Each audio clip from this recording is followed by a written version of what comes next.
About deepfakes and deceptive AI, and where are we really at 4 months into an election year that was billed as the AI election year, with a lot of fear around it.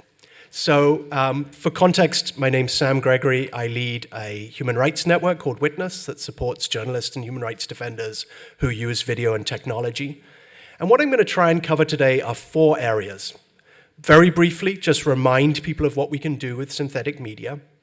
Talk about usage trends so far in 2024, talk about solutions and mitigations, where we're at, and then look ahead to some of the questions.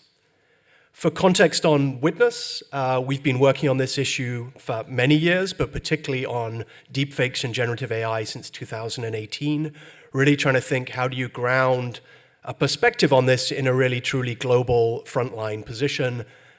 We do a range of things. We bring together journalists and fact checkers to identify questions and harms here. We run a rapid response force where journalists can escalate cases of deepfakes to see if they are in fact deepfakes. We do direct training, and we do work on the technical standards that are being built and the policy and legislation that's being built in this area. And I'm going to talk about an area here that I would describe as primarily synthetic media and deepfakes. This is a subset of AI and a subset of generative AI, where I'm focused particularly on audio-visual content. So I'm not going to talk so much about text, but primarily about audio-visual.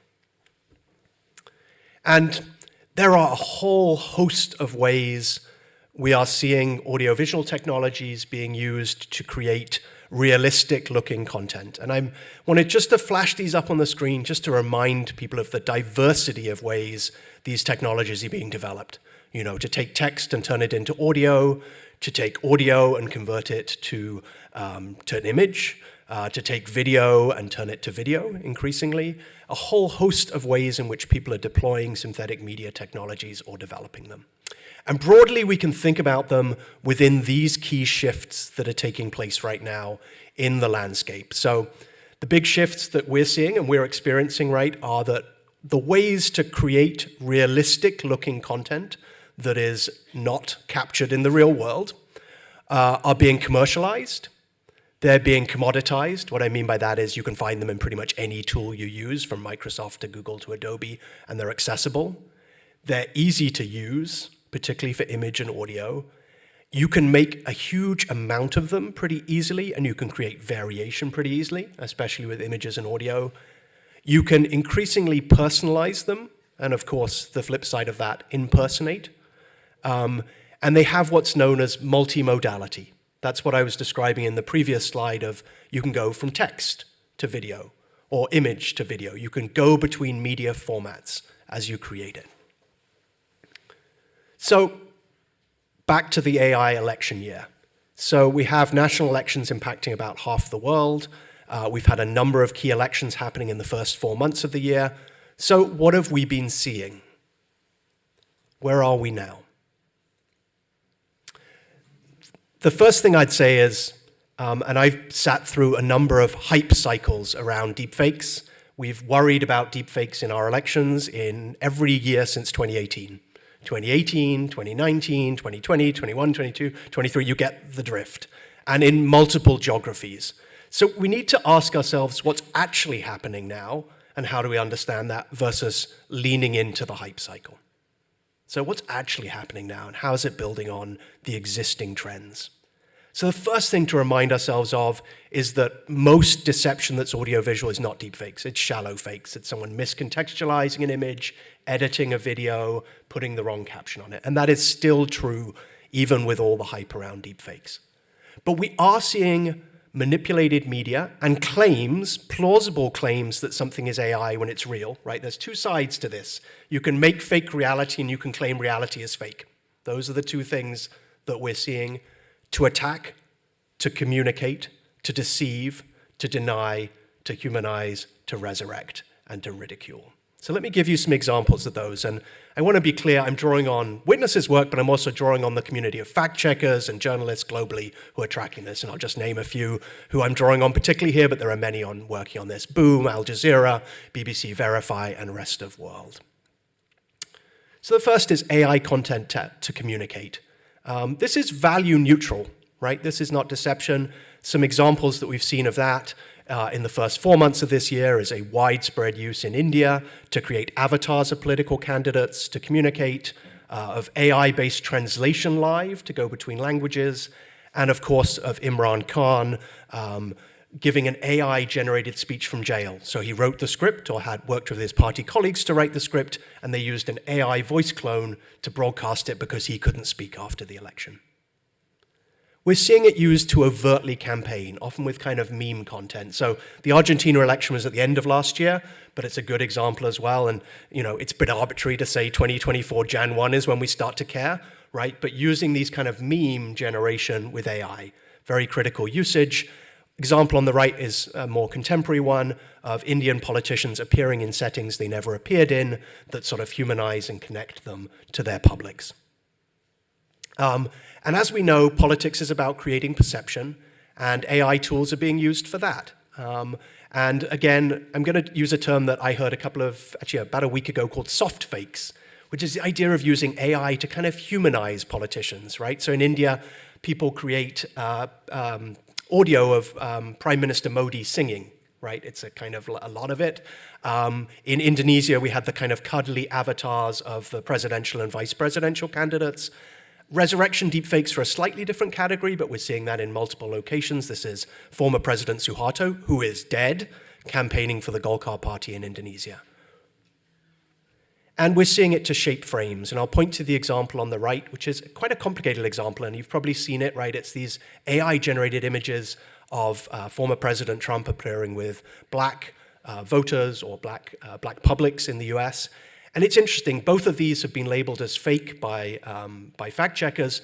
One of them was created by someone to illustrate it, and illustrate an article, right? As many people do now. They kind of say, well, AI, can you make an image for me to illustrate my article? The other one was originally satire and then got repurposed by people. So there's a lot of complexity around how these images circulate, irrespective of how they were created.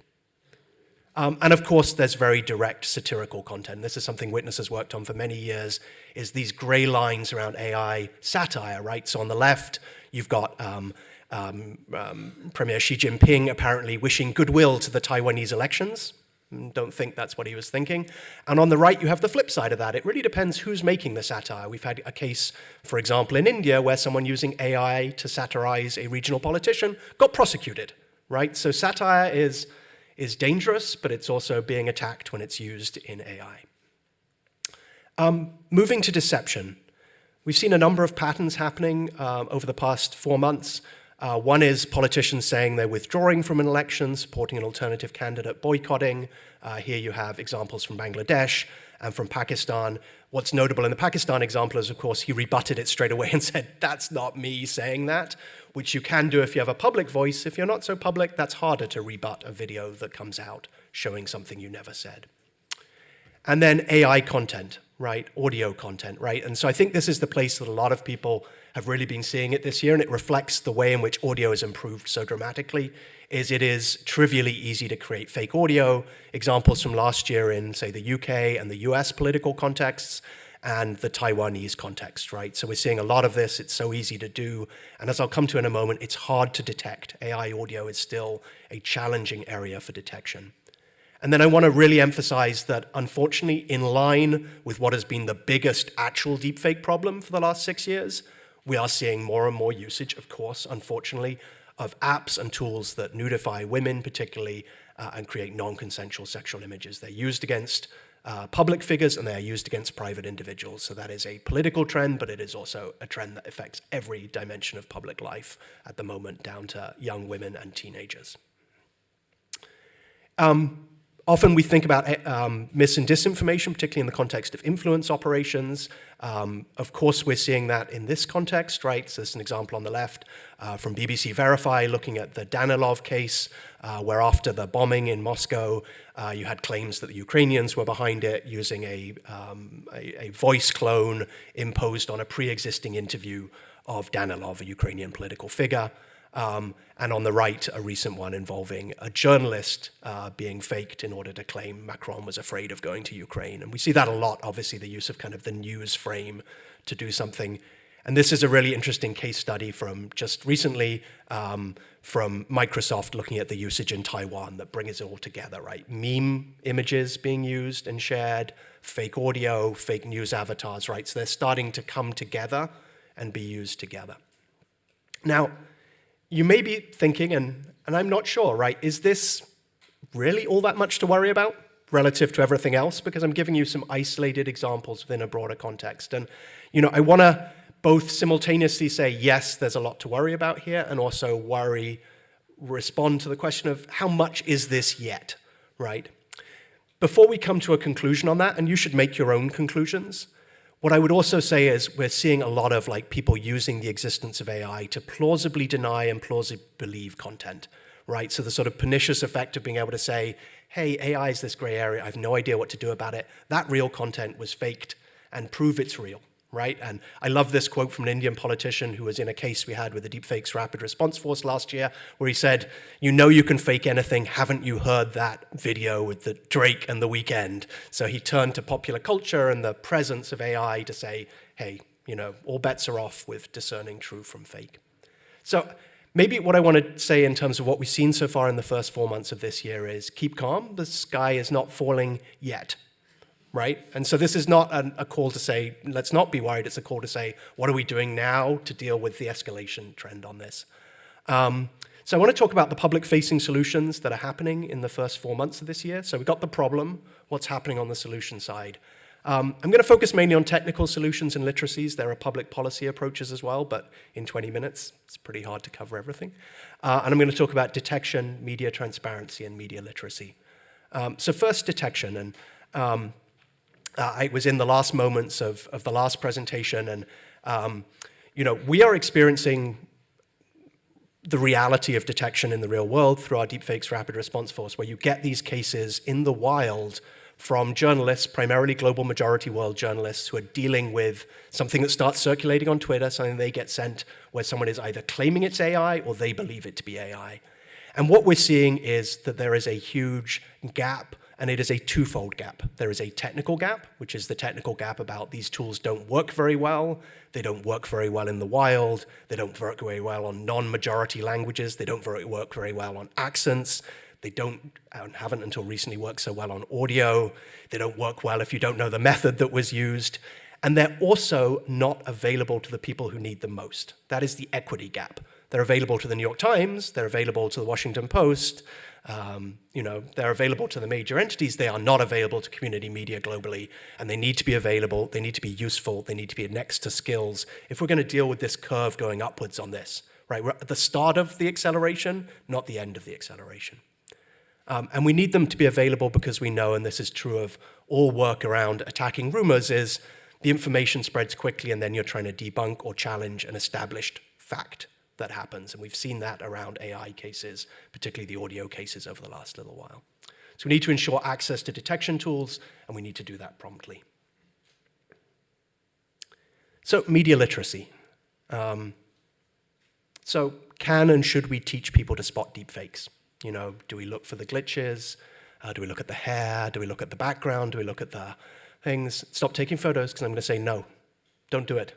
And I'm saying that half jokingly, but I'm also saying that this is not a robust strategy in the long run, and I worry that we are teaching people the wrong approach to AI-generated content, right? You are not going to be able to spot those glitches in the long run and the medium term. Many of these glitches have gone away, even in the last year. I'll give the example that we all love, right?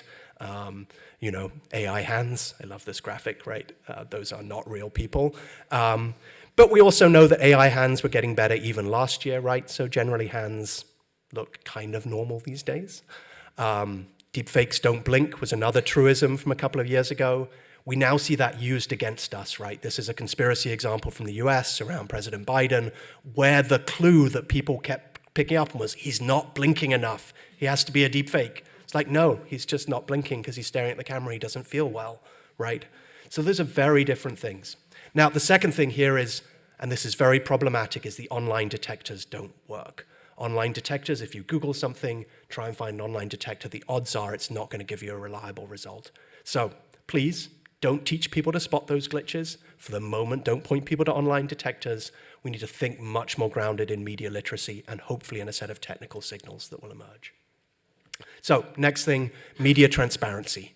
Now, there was a whole session earlier today I was in, which I encourage you to look at if you want to get a real debrief on what this means. It's called Building Trust Through Content Authenticity, because it's got a lot of branches. And I get lost in this tree myself.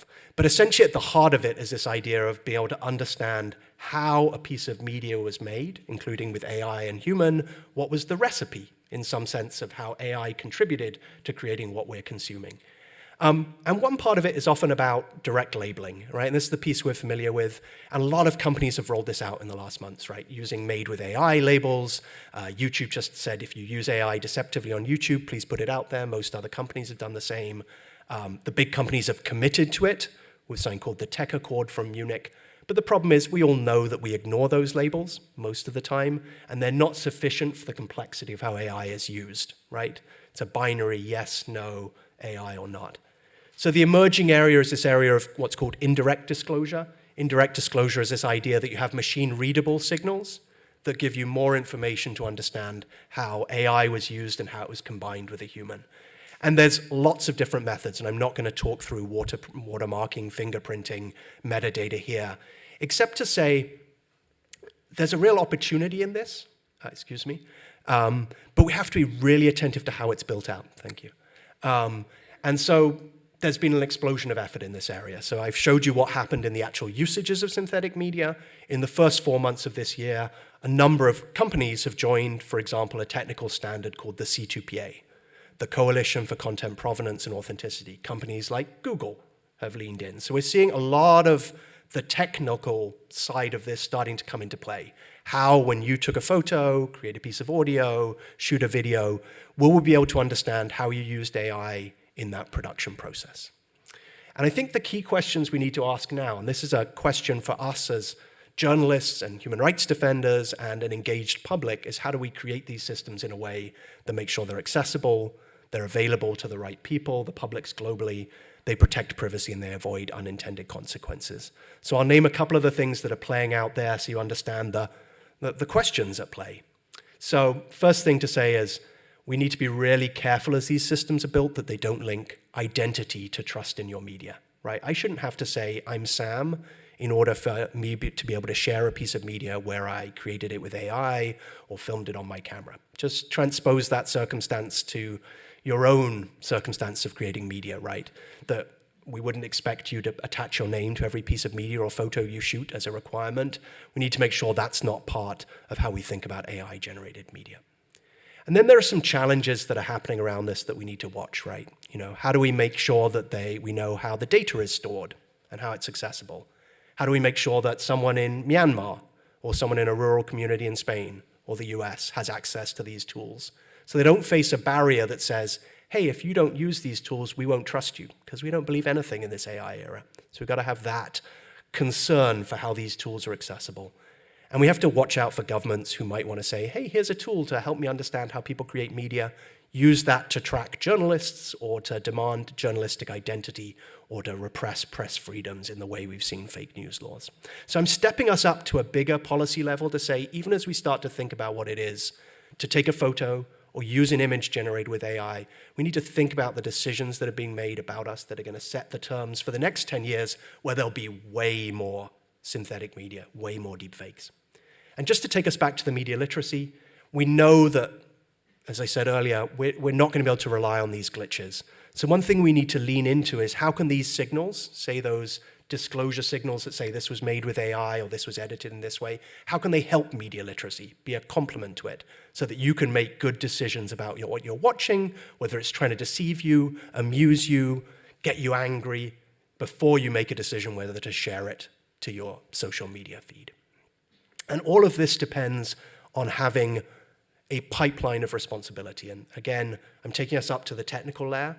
None of this works to be able to detect AI, to be able to show how something was made, unless everyone who's involved in these technologies has responsibility, right? The people who build these AI models, the tools, the platforms, like Meta, Google, Microsoft, Adobe, all of those, and then, of course, how we consume it ourselves as media consumers.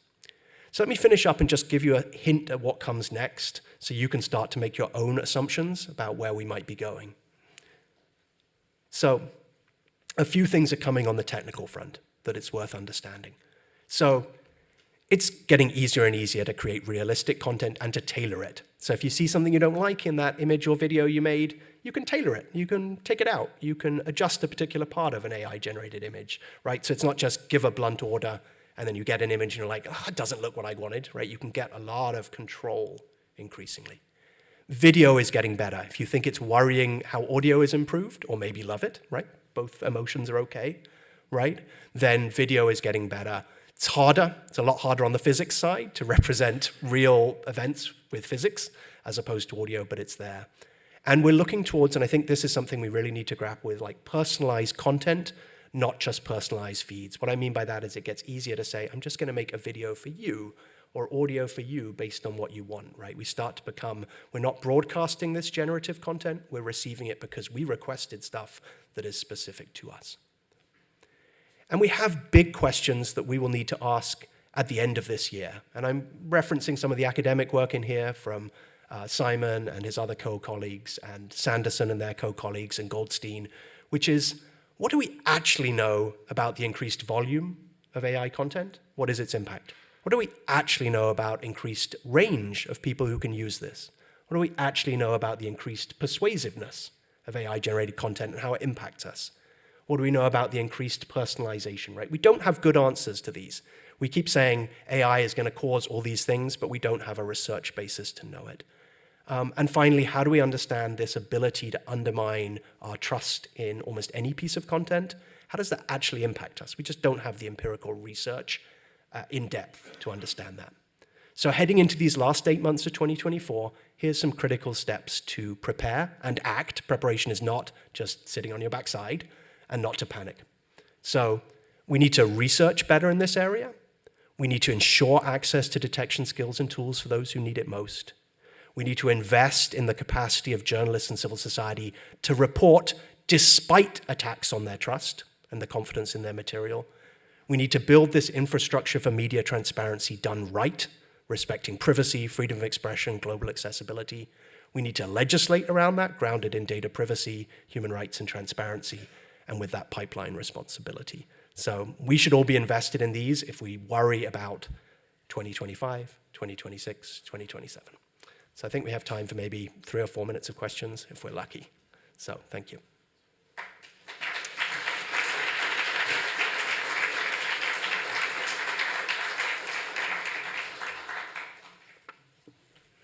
Any questions?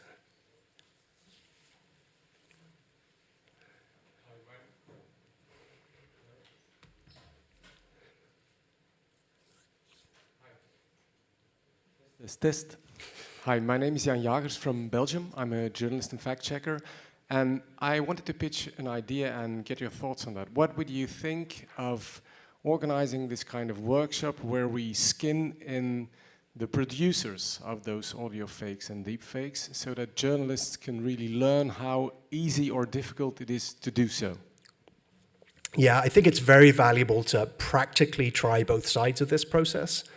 We run workshops where we help people think through how to do detection and to understand what is actually possible on the production side. So I think it's very helpful to zoom people in, for example, on audio.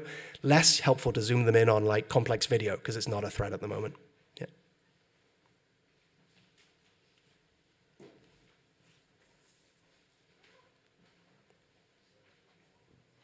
Yeah, hi, I'm Laura Saarikoski from Finland. I was following the 2016 election in the US, and at the time there were lots of sort of a fake social media postings. For example, I remember one that got a lot of likes and reactions about illegal migrants supposedly taking over a town in Tennessee and raging hell on local residents, and thousands of people believe that. So what are the sort of 2024 examples of misinformation that you now see in the US?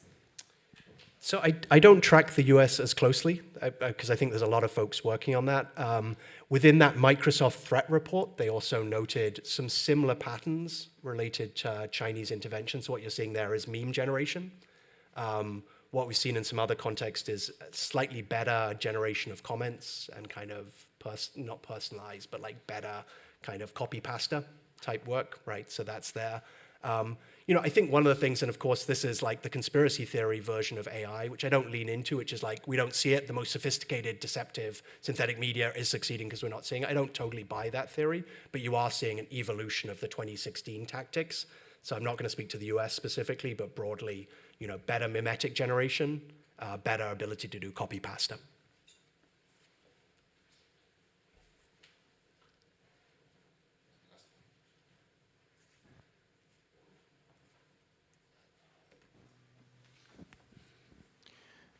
In your interactions with tech companies, do you experience alignment in objectives? The reason I ask is I would expect these tech companies are also interested in authenticity signals, because as for the near future, they will rely on training data that is reliable. Yeah, I think there's alignment on some objectives, right? I think there's a shared alignment on the need for authenticity signals because it helps consumers. Frankly, you can't at an internet scale do detection, right? So if you're a platform and you're trying to do this, there's a lot of pressure to detect. I think where there may be divergence is when you're trying to think about these signals as a substitute for human content moderation or human oversight, right? Can we do this all? And where there is likely to be divergence is in the macro picture of what is our underlying business model. Is it advertising and surveillance based, or is it based in somewhere else, right? So some layers of alignment, some layers where there's disalignment. Okay, thanks very much.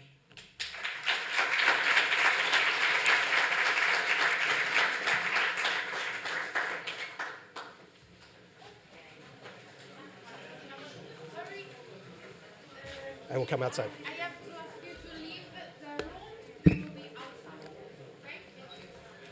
Come outside to obey the instructions. Thank you so much.